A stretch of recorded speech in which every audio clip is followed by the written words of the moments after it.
Kinoya biletlər. Mark qardaşı Erikdən 2 yaş böyük idi və ona ümumiyyətlə onunla oynamaq maraqlı değildi. Amma Erik ondan bir addım da geri qalmırdı. Markın dostları gələn kimi balaca qardaşı da dərhal yanlarında olur və birlikdə oynamağı xahiş edirdi. Əgər Mark həyətə futbol oynamağa gedirdisə, Erik artıq qapıda dayanıb onun dalınca qaçmağa hazır olurdu. Mark əsəbləşirdi. Qardaşından qurtula bilmirdi. Üstəlik ana da tapşırıqlar verirdi. Ya Erikin dərslərinə kömək et, ya birlikdə mağazaya gedin. Dünən isə Mark ən yaxşı dostu ilə dalaşmışdı. Çünki dostu Eriki təhqir etmişdi. Qardaşını müdafiə etməmək Mark üçün mümkün değildi. Mark, yadındadır ki bugün kinoda görüşəcəyik, deyə dostu telefonda soruşdu. Əlbəttə, girişdə 5-də görüşərik, cavab verdi Mark. O dəstəyi yerə qoydu və qapının yanında dayanmış Eriki gördü. Mark, mən də səninlə gələ bilərəm, ümidlə pıçıldadı qardaşı. Xeyr, üstəlik artıq bilet də qalmayıb, Mark kəskin dedi və gödəkçəsini götürüb qapıya tərəf qaçdı. Amma qapının ağzında anasının səsi onu saxladı. Hara tələsirsən? Kinoya, dostlarla. Mən sənə demişdim. Sən də icazə vermişdin. Hə, amma şərtlə. Otağını yığışdıracaqsan, ana xatırladı. Mən görürəm ki, hələ də əl vurulmayıb.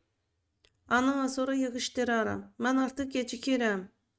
Xeyr, indi etməsən heç yerə gedə bilməzsən.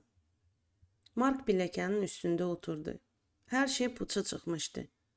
Çoxdan gözlədiyi film yəqin ki buraxacaqdı. Mark, narahat olma, birdən Erik dedi. Gəl, tez, mən sənə kömək edərəm. İkimiz birlikdə tez yığışdırarıq. Mark təəccüblə ona baxdı. Doğrudan, əlbəttə, tez ol. Onlar ikisi otağa girib cəld işə başladılar. Oyuncaqlar rəflərə, kitablar stolun üstünə, yataq isə səliqə ilə yığışdırılır.